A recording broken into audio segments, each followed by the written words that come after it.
हाँ भाई, 10th class में एक चैप्टर है प्रोबेबिलिटी।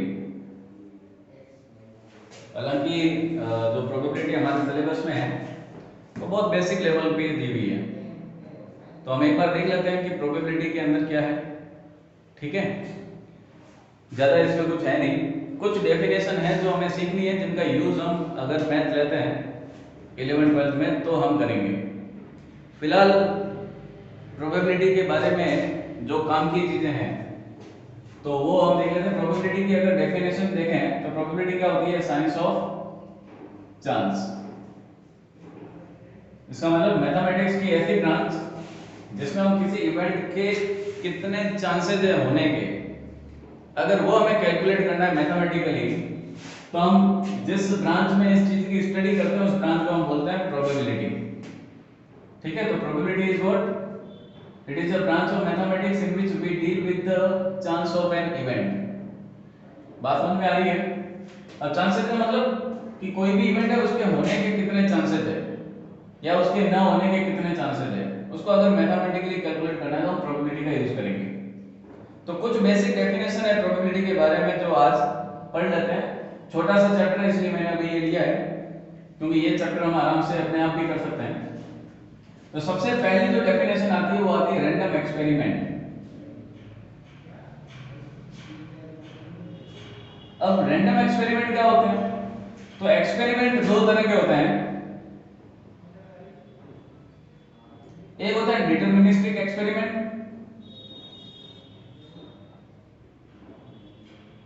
और एक होता है रैंडम एक्सपेरिमेंट।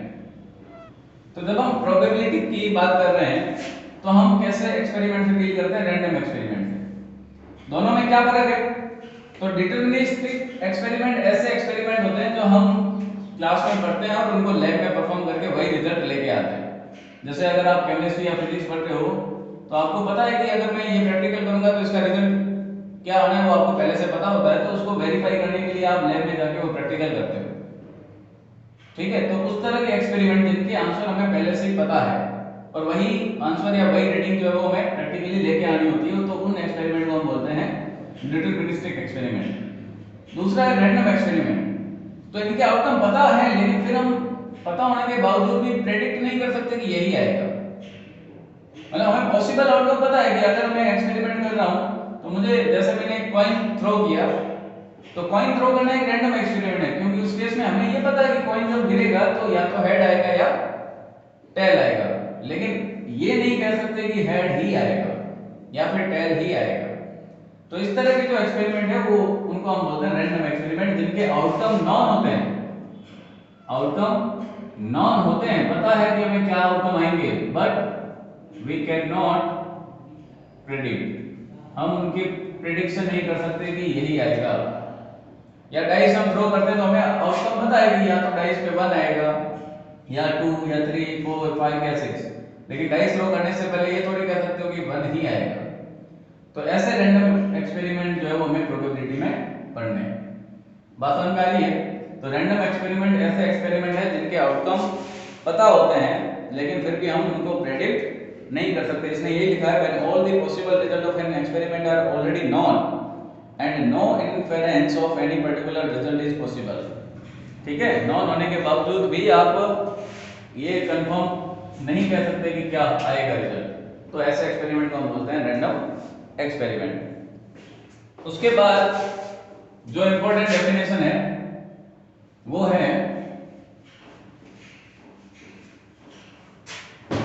Sample space. ये आपको समझना जरूरी है। सैंपल स्पेस क्या होता है? Collection of all possible outcome of a random experiment. किसी रैंडम एक्सपेरिमेंट के जितने भी पॉसिबल आउटकम है उनका जो कलेक्शन है, या फिर हम आगे जाके बोलेंगे सेट।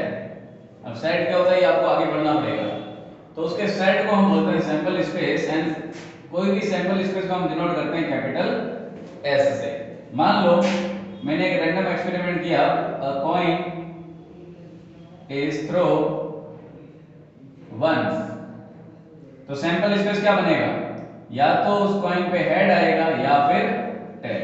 तो यही दो पॉसिबल आउटकम है। तो उसके कलेक्शन को जब हम कर्ली ब्रैकेट लगाकर कोमा लगाकर लिखते हैं तो इसको हम सेट बोलते हैं, और सारे पॉसिबल आउटकम का जो ये सेट है इसको हम सैंपल स्पेस बोलेंगे, इसको डिनोट करेंगे एस से, कैपिटल एस से।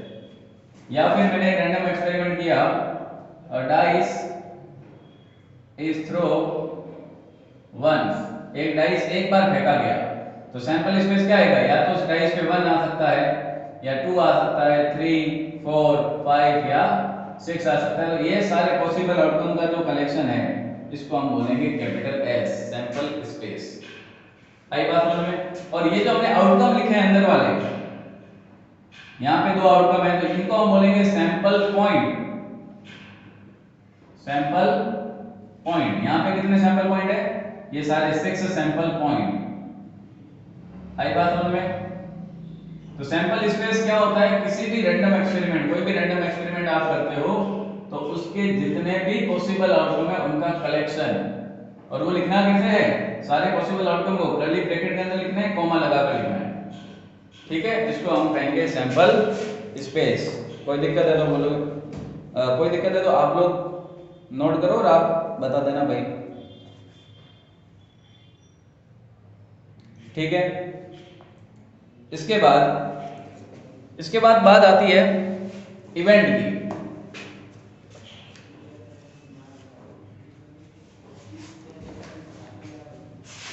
ये रख कर रहा हूं,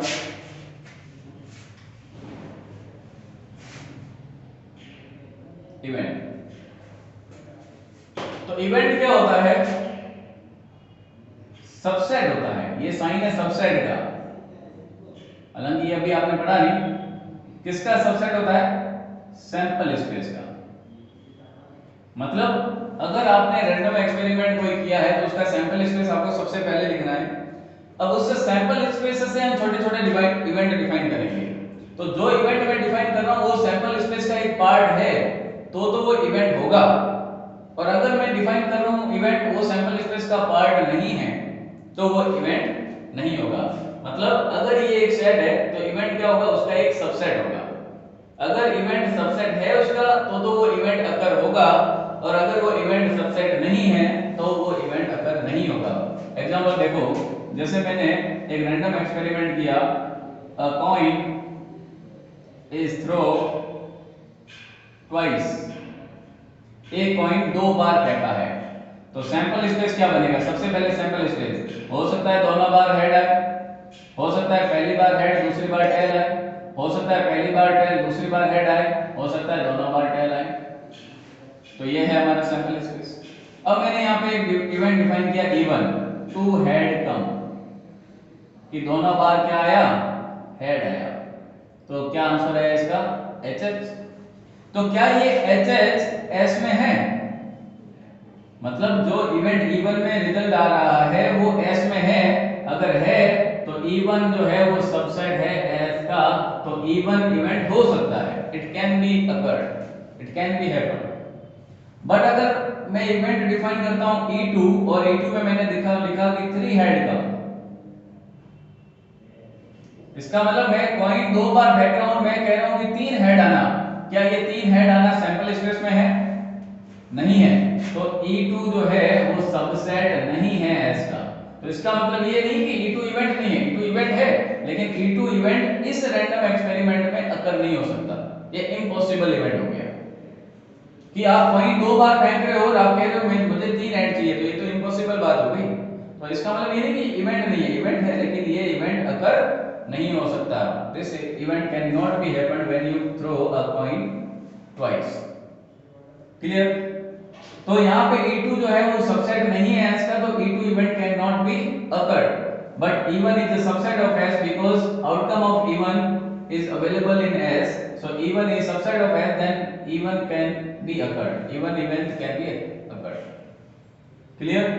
तो ये कोई इवेंट होगा या नहीं होगा, that is depending कि वो इवेंट जो है वो सबसेट है या नहीं है सैंपल स्पेस का। अगर वो सबसेट है तो वो अकर होगा, सबसेट नहीं है तो अकर नहीं होगा। क्लियर? तो ये इवेंट हमेशा क्या होते हैं, सैंपल स्पेस के सबसेट होते हैं, मतलब सैंपल स्पेस के आउटकम वहां होने चाहिए तो इवेंट होगा, नहीं है तो फिर वो इवेंट नहीं होगा। कोई दिक्कत? ठीक है, यहां तक ये हो गई सैंपल स्पेस की बात और इवेंट की बात। इसके बाद और हम आगे बढ़ते हैं। देखो, एक ऐसा इवेंट है जिसमें अगर एक ही आउटकम है तो उस इवेंट को हम बोलते हैं सिंपल इवेंट। सिंपल इवेंट जिसमें नंबर ऑफ आउटकम एक हो। मान लो मैंने एक इवेंट डिफाइन किया E3 जिसमें मैं लिख रहा हूं एटलीस्ट वन हेड, तो क्या आएगा इसमें एच भी आएगा, एटलीस्ट वन हेड, दो हेड भी आ सकते हैं, HP भी आ सकता है, TH भी आ सकता है। जब आप कॉइन दो बार थ्रो कर रहे हो और आप कह रहे हो मुझे कम से कम एक हेड चाहिए, तो इसमें तीन आउटकम आ गए, तो यहाँ नंबर ऑफ आउटकम जो है वो नंबर ऑफ सैंपल पॉइंट जो है वो एक से ज्यादा है, तो इस इवेंट को हम बोलेंगे कंपाउंड इवेंट। ठीक है, तो सिंपल इवेंट जिसमें नंबर ऑफ सैंपल पॉइंट 1 हो, सिंपल इवेंट जिसमें नंबर ऑफ सैंपल पॉइंट एक से ज्यादा हो, तो वो कंपाउंड इवेंट। ठीक है, तो इवेंट के बारे में ये एक चीज और आपको याद रखनी है।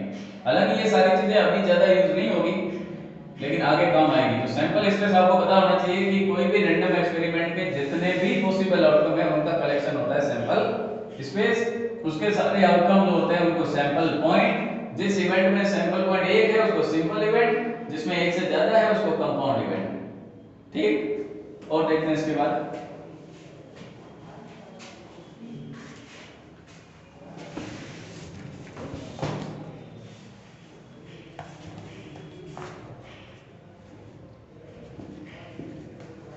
एक चीज है इक्वली लाइकली आउटकम या इवेंट। इक्वली लाइकली आउटकम या फिर इवेंट।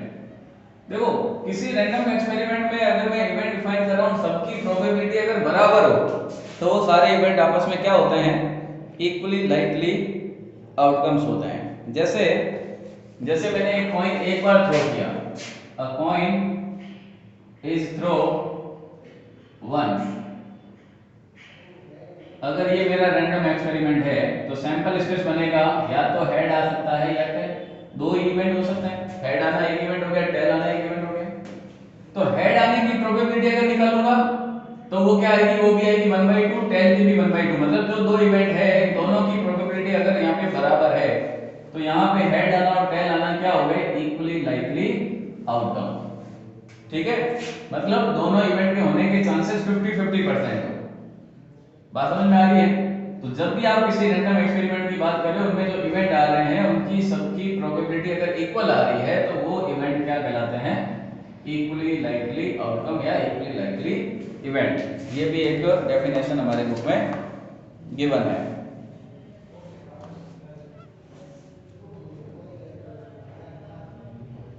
ठीक है, इसके बाद है म्यूचुअली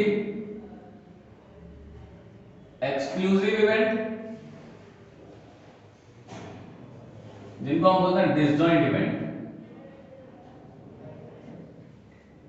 और एक है एग्जॉस्टिव इवेंट। ये दो इवेंट और समझो।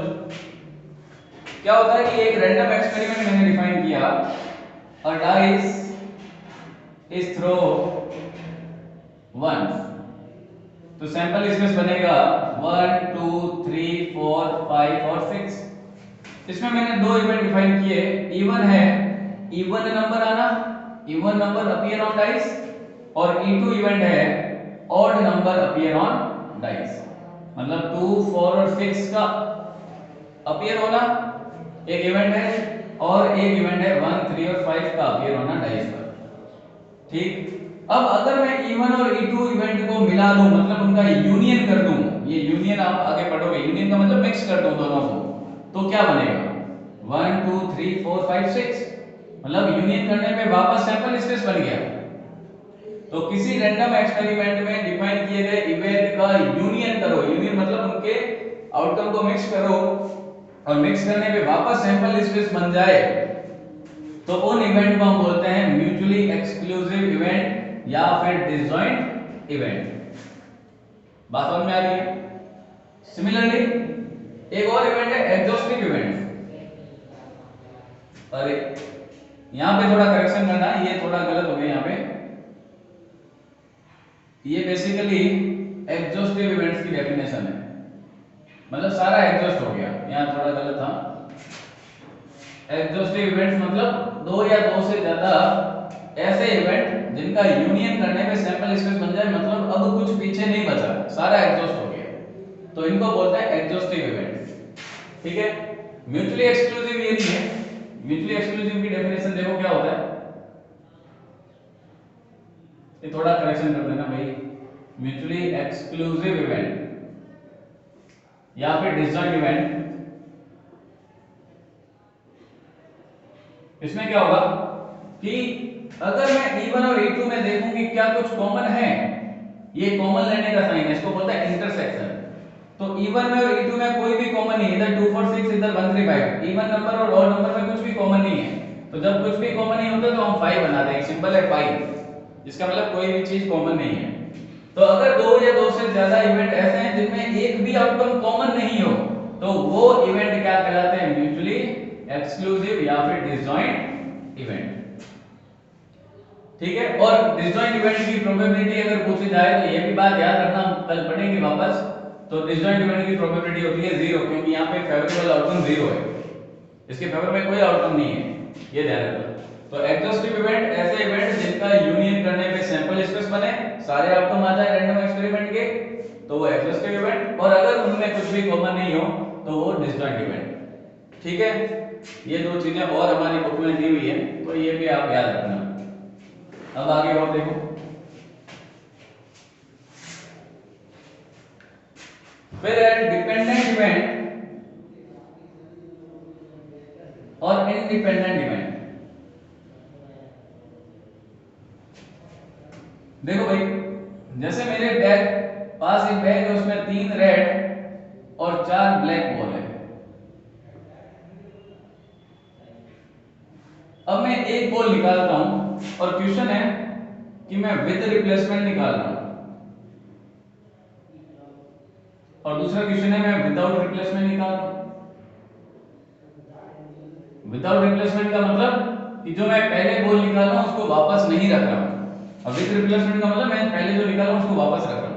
अब मैंने एक बॉल, एक इवेंट लिया ई, रेड बॉल निकाल, ठीक है, और मुझे कितनी रेड बॉल निकालनी है? 2 रेड बॉल निकालनी है। तो फर्स्ट बॉल इज रेड और E2 इवेंट हुआ, सेकंड बॉल इज रेड, दोनों रेड बॉल निकालनी है मुझे। तो अब देखो यहां पे जब मैं विद रिप्लेसमेंट निकाल रहा हूं तो पहले मैंने एक रेड बॉल निकाली,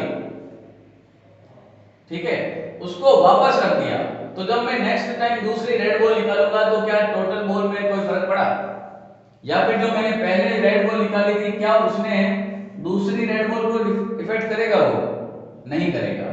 क्यों? क्योंकि आपने जो पहले बॉल निकाली उसको वापस रख दिया। मतलब अगर आप पहली बार रेड बॉल निकालने की प्रोबेबिलिटी लिखते हो तो क्या होगी? रेड के फेवर में 3, टोटल 7। ये प्रोबेबिलिटी का फॉर्मूला अभी हम डिस्कस करेंगे, ऐसे लिखी जाती है प्रोबेबिलिटी। अब जब आपने वो बॉल वापस रख दी तो नेक्स्ट टाइम जब दूसरी बार रेड बॉल निकालोगे तो दूसरे इवेंट की भी प्रोबेबिलिटी वही आएगी, 3/7। मतलब जो पहले इवेंट हुआ है वो दूसरे को इफेक्ट नहीं कर रहा। तो यहाँ पे दोनों इवेंट कैसे हैं? इंडिपेंडेंट इवेंट है, आपस में कोई डिपेंडेंसी नहीं है। तो पहले जो इवेंट हो रहा है वो दूसरे को इफेक्ट ही नहीं कर रहा।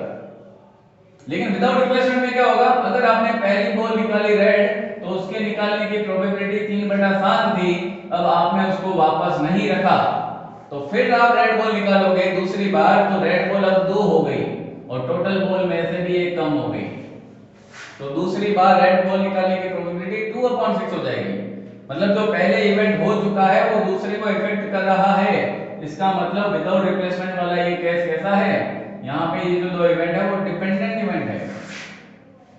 तो 2 इवेंट डिपेंडेंट कब होंगे? जब पहला इवेंट दूसरे को इफेक्ट करे। और इंडिपेंडेंट में जो पहले हो चुका है उसका कोई प्रभाव नहीं पड़ेगा दूसरे पर। समझ में आ रही बात? तो इस तरह से हम डिपेंडेंट और इंडिपेंडेंट इवेंट को भी समझ सकते हैं। मैं फिर कह रहा हूँ ये सारी चीजें अभी इतनी काम की नहीं है, ये 11th में आपके काम आएगी, लेकिन आपकी बुक में डेफिनेशन दे रखी है इसलिए मैंने एक बार बता दी।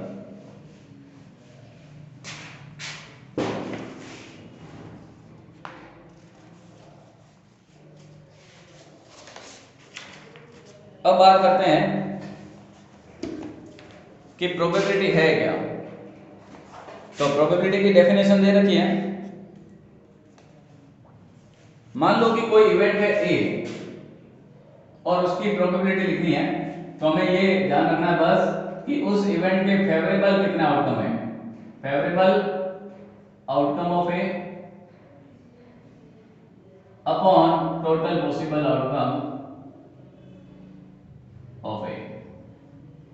मतलब किसी भी इवेंट की प्रोबेबिलिटी लिखने के लिए क्या करेंगे, हम उस इवेंट के फेवर में कितने आउटकम है और टोटल कितने आउटकम हो सकते हैं उसका जो रेशियो है वो हमें क्या देगा, उस इवेंट की प्रोबेबिलिटी दे देगा। बस इतना ही याद रखना है आपको और कुछ भी याद नहीं रखना। मान लो कि मैंने एक रैंडम एक्सपेरिमेंट किया, coin throw once, coin is throw once. तो पहले आप क्या करोगे, सैंपल स्पेस लिखोगे, या तो हेड आ सकता है या फिर टेल। अब मैंने एक इवेंट डिफाइन किया हेड आना, हेड अपीयर ऑन कॉइन। एक इवेंट डिफाइन किया टेल आना। तो अगर मैं पूछूं हेड आने की प्रोबेबिलिटी क्या है और टेल आने की प्रोबेबिलिटी क्या है, मतलब इवेंट की प्रोबेबिलिटी क्या है और E2 इवेंट की प्रोबेबिलिटी क्या है, तो E1 के फेवर में कितने, एक, और टोटल कितने, दो, तो ये हो गया 1/2। E2 टेल आने के फेवर में कितना आउटकम, एक, और टोटल कितने, दो, तो अगेन 1/2। बात समझ में आ रही है। और यहाँ पे देखो दोनों इवेंट की प्रोबेबिलिटी इक्वल है, तो ये दोनों कैसे इवेंट हो गए, इक्वली लाइकली इवेंट। क्लियर। और इन दोनों का यूनियन करेंगे तो सैंपल स्पेस बनेगा, तो ये दोनों कैसे इवेंट हो गए, एग्जॉस्टिव इवेंट। ठीक है, तो ऐसे भी हमें चीजों को याद रख सकते हैं। क्या इन दोनों में कुछ कॉमन है, कुछ भी कॉमन नहीं है, तो ये म्यूचुअली एक्सक्लूसिव इवेंट भी है, क्योंकि इनका इंटरसेक्शन करेंगे तो कुछ भी कॉमन आउटकम नहीं है। हेड में और टेल में क्या कॉमन है, कुछ नहीं। तो ये म्यूचुअली एक्सक्लूसिव भी है, एग्जॉस्टिव भी है, इक्वली लाइकली भी है। तो अलग अलग तरह से अलग अलग चीजें पूछी जा सकती है। हालांकि अभी पूछेंगे नहीं, 11 में पढ़ोगे ये सारी चीजें, लेकिन अभी दे रखा है तो बताता हूं। ठीक, तो कभी भी किसी भी इवेंट की प्रोबेबिलिटी लिखनी है तो रैंडम एक्सपेरिमेंट के बेसिस पे सबसे पहले हम सैंपल स्पेस लिखेंगे और सैंपल स्पेस के बाद इवेंट डिफाइन करके उनके आउटकम लिखेंगे और देखेंगे फेवर में कितने और टोटल कितने, उनका रेशियो हमें क्या दे देगा, उस इवेंट की प्रोबेबिलिटी। अब एक चीज यहाँ पे ये ध्यान रखना कि मान लो हेड आने की प्रोबेबिलिटी E1 है, तो E1 बार क्या होगा, हेड नहीं आएगा, नॉट हेड। ये भी पूछा जा सकता है, तो उसको हम E1 बार लगाकर दिखाएंगे। तो नॉट हेड का मतलब क्या हुआ, अगर कॉइन फेंक रहे हो हेड नहीं आया तो क्या आया, ऑब्वियस है कि टेल आया। तो हेड नहीं आने का मतलब टेल आना उस कॉइन पे।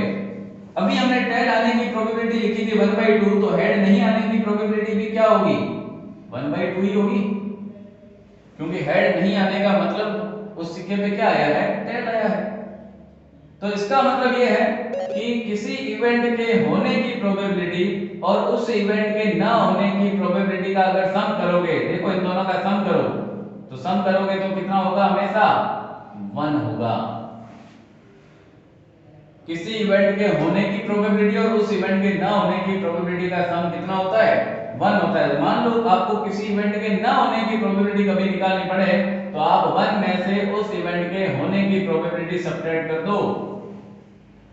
ठीक, जैसे मैंने एक डाइस फेंका और मैंने कहा कि इवन नंबर आने की प्रोबेबिलिटी है 1/2, तो इवन नंबर नहीं आने की प्रोबेबिलिटी कैसे होगी, 1 में से 1/2 माइनस करो, तो आपको इवन नंबर नहीं आने की प्रोबेबिलिटी मिल जाएगी। और इवन नंबर नहीं आने का मतलब क्या होगा, ऑड नंबर आया होगा। तो इवन नंबर नहीं आना मतलब ऑड नंबर का आना, दोनों की प्रोबेबिलिटी सेम रहेगी। ठीक है, तो कुछ बातें अभी मैंने प्रोबेबिलिटी के बारे में डिस्कस की है और हम इसको कंटिन्यू करेंगे, लेकिन ये जो बेसिक चीजें मैंने बताई है ये आप एक बार पढ़ लेना। कि रैंडम एक्सपेरिमेंट क्या है, प्रोबेबिलिटी का मतलब favourable outcome upon total outcome का जो रेशियो है वो किसी इवेंट के होने की प्रोबेबिलिटी और ना होने की प्रोबेबिलिटी का सम कितना होता है, 1 होता है। एक चीज और कि किसी भी इवेंट की प्रोबेबिलिटी हमेशा 0 से बड़ी और 1 से छोटी होती है, कभी भी प्रोबेबिलिटी 1 से बड़ी नहीं होगी, 0 से छोटी नहीं होगी। क्यों? क्योंकि प्रोबेबिलिटी क्या है, फेवरेबल और टोटल का रेशियो। तो मतलब फेवरेबल अगर टोटल के बराबर है तो प्रोबेबिलिटी 1 हो जाएगी, फेवरेबल 0 है तो प्रोबेबिलिटी 0 हो जाएगी। कभी ऐसा नहीं होगा कि फेवरेबल ज्यादा हो जाए टोटल से, क्योंकि रेशियो 1 से बड़ा तभी होता है जब न्यूमरेटर बड़ा और डिनोमिनेटर छोटा हो। यहाँ न्यूमरेटर कभी बड़ा हो ही नहीं सकता। न्यूमरेटर में हम फेवरेबल लिख रहे हैं, नीचे टोटल लिख रहे हैं, तो फेवरेबल रिजल्ट टोटल से ज्यादा कैसे हो सकता है? तो इसलिए probability of any event can not be greater than 0, can not be less than 0, it's always lie in between 0 and 1। अगर आपसे कहीं पूछा गया कि किसी इवेंट की प्रोबेबिलिटी 3/2 है तो इसका मतलब वो इवेंट गलत है। हो ही नहीं सकती कि टोटल 2 आउटकम थे और फेवर में 3, पॉसिबल ही नहीं है। ठीक है, तो ये कुछ बातें आप याद रखोगे, कल हम इसको और कंटिन्यू करेंगे।